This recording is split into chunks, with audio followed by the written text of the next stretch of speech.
کے بارے میں ہے، تو وہ ضروری ہے آگاہی، تو اتنی تو آگاہی ہو ہمیں۔ حضرت علی اکبر علیہ السلام کے بارے میں بھی یہ بات ہے کہ یہ جو ہمارے ذہن میں ہے کہ یہ امام حسین علیہ السلام کے چھوٹے بیٹے تھے، بڑے بیٹے زین العابدین علیہ السلام تھے، اور علی اکبر امام کے درمیانے بیٹے تھے، اور علی اصغر سب سے چھوٹے بیٹے تھے۔ لیکن تاریخی روایات کے مطابق حضرت علی اکبر سب سے بڑے بیٹے تھے، اور امام حسین علیہ السلام کے 3 بیٹے تھے، تینوں کا نام علی تھا۔ زین العابدین یا سجاد ان کا نام نہیں ہے، لقب ہے ان کا، ان کی لقب ہے، صفت ہے، اور ان کے جو سیرت ہے یا زندگی ہے اس سے لیا گیا عنوان ہے۔ چونکہ عبادت بہت زیادہ کرتے تھے، اس وجہ سے شہرت ہوئی کہ عبادت گزاروں کی زینت ہیں یہ زین العابدین ہیں۔ اور اسی طرح سجاد، سجدہ کثرت سے سجود کرنے والے، اس وجہ سے امام کو سجاد کہتے تھے۔ لیکن نام علی تھا حضرت امام زین العابدین کا، اصل نام وہ علی تھا، علی اوسط، علی اکبر، علی اوسط، علی اصغر۔ ایک روایت اور بھی تاریخ کی ہے کہ مروان نے ایک دن امام زین العابدین علیہ السلام سے ہی پوچھا کہ آپ کتنے بھائی ہو؟ تو کہا 3۔ تو کہا نام بتاؤ، تو امام نے نام بتا دیے کہ بڑے بھائی کا کیا نام ہے؟ کہا علی۔ کہا آپ کا نام کیا ہے؟ کہا علی۔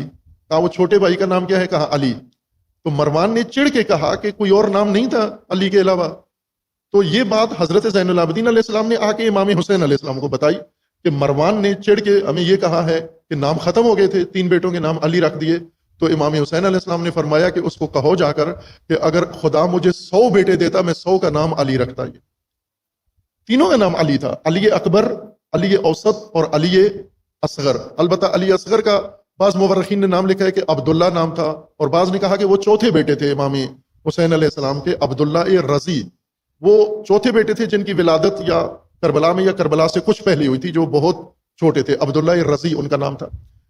یہ تاریخی اقوال ہیں، مختلف ہیں، لیکن حضرت علی اکبر علیہ السلام کے بارے میں زیادہ معتبر مستند روایات کے مطابق یہ سب سے بڑے بیٹے تھے امام حسین علیہ السلام کے، اور حضرت زین العابدین چھوٹے بیٹے تھے۔ اب اس میں بعض مورخین نے یہ استدلال کیا ہے کہ یہ درایت کے لحاظ سے ٹھیک نہیں ہے۔ روایت کے لحاظ سے تو ایسا ہی ہے کہ حضرت علی اکبر بڑے ہیں، حضرت علی اوسط چھوٹے ہیں، پھر حضرت علی اصغر سب سے چھوٹے ہیں، روایت ایسا ہی ہے تاریخ کی۔ لیکن درایت کہا کہ ٹھیک نہیں ہے، چونکہ درایت کے مطابق امام چھوٹے بھائی جو تھے امام زین العابدین وہ امام کے منصب پر تھے، امام بنے، تو اگر علی اکبر بڑے ہوتے تو امام ان کو ہونا چاہیے تھا، پھر وہ امام ہوتے۔ تو یہ امامت کے ترتیب میں فرق آ جاتا ہے۔ اس وجہ سے شیخ مفید رحمۃ اللہ علیہ یا بعض دیگر مورخین نے یہ تجزیہ کیا ہے، درایت کے مطابق انہوں نے کہا ہے کہ درایت یہ کہتی ہے کہ حضرت علی اکبر بڑے نہیں تھے بلکہ درمیانے تھے، اور زین العابدین علیہ السلام بڑے بیٹے تھے۔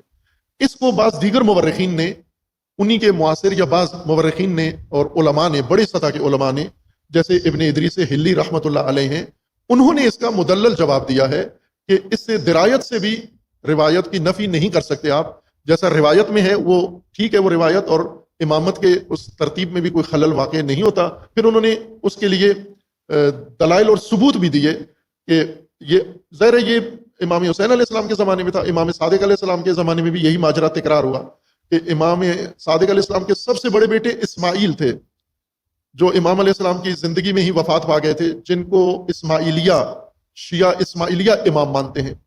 اور امام موسیٰ کاظم علیہ السلام چھوٹے بیٹے تھے، اور بڑے بیٹے کے بارے میں انہوں نے کہا کہ امام وہ ہیں، چونکہ بڑے ہیں اسماعیلیہ، وہ فوت ہو گئے ہیں، تو انہوں نے کہا فوت نہیں ہوئے، غائب ہو گئے ہیں، اس وجہ سے ان کی امامت کا اقرار کیا۔ لیکن شیعہ اثنا عشری کے نزدیک امام موسیٰ کاظم علیہ السلام امام ہے، جو مستند طریقہ ہے امامت کا، نص ہے، وہ امام موسیٰ کاظم علیہ السلام کے بارے میں ہے۔ تو عمر میں چھوٹا ہونا یہ رکاوٹ نہیں ہے، یہ طے نہیں ہے کہ بڑا بیٹا ہی امام ہوگا۔ بہرکیف اس طرح کی ایک بات ہے، موجود ہے علماء کے درمیان، تاریخ شناسوں کے درمیان، امام حسین علیہ السلام کے اولاد کے بارے میں۔ بہرکیف جو بھی ہو، امام حضرت علی اکبر بڑے فرزند ہوں یا درمیانی فرزند ہوں، دونوں صورتوں میں یہاں پر حضرت علی اکبر کا ذکر سالبیہ سے ہی شروع ہوتا ہے، حالانکہ وہ مدینہ سے امام کے ساتھ ہیں، لیکن تاریخ میں اگر دیکھیں تو کہیں بھی ان کی موجودگی تو ہے امام کے ساتھ، لیکن نمایاں ہو کر کسی جگہ آئے ہوں سامنے اور کوئی ان کا ذکر تاریخ میں آیا ہو، ایسا یہ پہلی دفعہ تاریخ کے اس میں سفر میں امام حسین علیہ السلام کے ساتھ سالبیہ میں امام حضرت علی اکبر کا نام آتا ہے کہ انہوں نے امام سے یہ استفسار کیا۔ پہلے کیوں نہیں ذکر آتا؟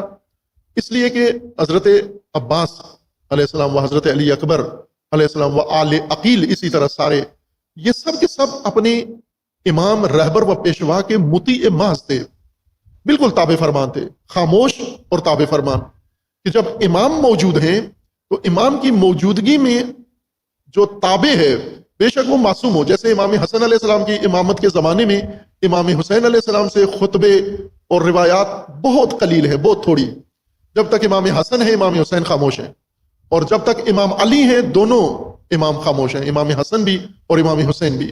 اور جب رسول اللہ تھے تو مولا علی خاموش تھے۔ رسول اللہ کے زمانے کے مولا علی کے خطبے کتنے ہیں آپ تلاش کریں، کوئی خطبہ نہیں ہے، صرف اطاعت ہے، جو رسول اللہ نے فرمایا اس کو انجام دینا ہے، صرف اطاعت نظر آتی ہے، آگے بڑھ کر اپنے آپ کو نمایاں کرنا رسول اللہ کے۔ بلکہ کئی دفعہ امیر المومنین نے امام حسن علیہ السلام کو حکم دیا، کچھ لوگ آئے امیر المومنین سے مسئلہ پوچھنے کے لیے، اور امیر المومنین نے کہا کہ اس کا جواب امام حسن دیں گے آپ کو، اور لوگ جب امام حسن کے پاس آئے کہ مولا علی نے آپ کی طرف ریفر کیا ہے، تو امام حسن علیہ السلام نے فرمایا کہ میں نہیں کر سکتا یہ کام، میں نہیں بتا سکتا، آپ کو دوبارہ مولا علی سے پوچھنا ہوگا۔ وہ واپس چلے گئے مولا علی کے پاس کہ امام حسن نہیں بتا رہے، آپ بتائیے۔ تو مولا علی علیہ السلام نے انہیں کہا کہ میں حکم دیتا ہوں کہ وہ یہ بیان کریں، یہ مسئلہ بیان کریں۔ اور پھر جب امام علی علیہ السلام نے حکم دیا تو امام حسن علیہ السلام نے وہ مسئلہ ان کے لیے بیان فرمایا۔ یہ روش ہے، یہ سیرت ہے ائمہ اطہار و اہل البیت کی، کہ جب راہبر و پیشوا و امام موجود ہے تو جس طرح قرآن کا حکم ہے کہ جب نبی موجود ہوں تو آپ نے اونچی آواز میں بات نہیں کرنی، صوت اوپر نہیں کرنی، تو اہل البیت کا ادب یہ تھا کہ اونچی اور نیچی دونوں بات نہیں کرنی۔ جب امام موجود